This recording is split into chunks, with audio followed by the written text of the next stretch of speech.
Mayor সাহেব বললেন যে 28 তারিখে আমরা 7-8 জনকে আসতে বললেন। তিনি সেখানে বলবেন যে আমাদের নিয়ে কী চিন্তা ভাবনা, যেগুলো আমরা ডেপুটেশন দিয়েছিলাম, আপনাকে তো আগেবার বলেছিলাম যে PSI 15,000 টাকা আর ইউনিফর্ম, আর আমরা যেগুলো মারা যায় তো কোনো বেনিফিট আমরা পাই না, সেই কথাগুলো বলেছিলাম। তো উনি 21 তারিখে টাইম দিয়েছিলেন, আপনিও ছিলেন সেখানে, শুনেছেন। তো উনি আজকে আবার বললেন যে 28 তারিখে আবার আমরা একটু সময় দিন, আমরা চিন্তা ভাবনা করে আপনাদের বিষয়টা নিয়ে বলবো, এটাই বলেছেন। 28 তারিখ না কোনো কিছু 28 তারিখে দেখুন, তো আমরা আগে আপনাকে বলেছি যে 28 তারিখে যদি মীমাংসা না হয়, কিন্তু আমরা কিছু একটা অন্যরকম মানে ব্যবস্থা করবো, অন্যরকম ব্যবস্থা করবো আমরা। কিন্তু আমরা পাচ্ছি না 8,000 8,500 টাকা পেমেন্টের সংসার চালাতে পাচ্ছি না, অস্থির হয়ে গেছে একদম। আমরা 15,000 টাকা বলেছি দাদা, আপনাকে আমি হাত জোড় করে বলছি 15,000 টাকা বলেছি একদম।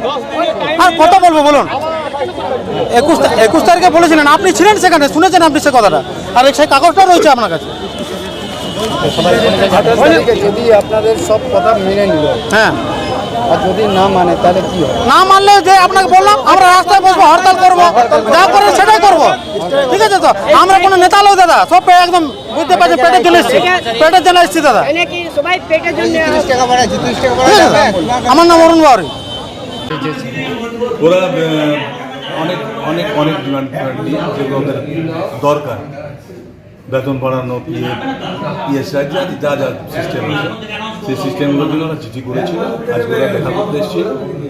আমরা 28 তারিখ বৃহস্পতিবার ওদেরকে 7-8 জনকে ডেকেছি আমরা, যে 7-8 জন 10 জন এসে আলোচনা করে আমরা যেটা করতে পারবো তোমাদের সঙ্গে তুলে ধরবো।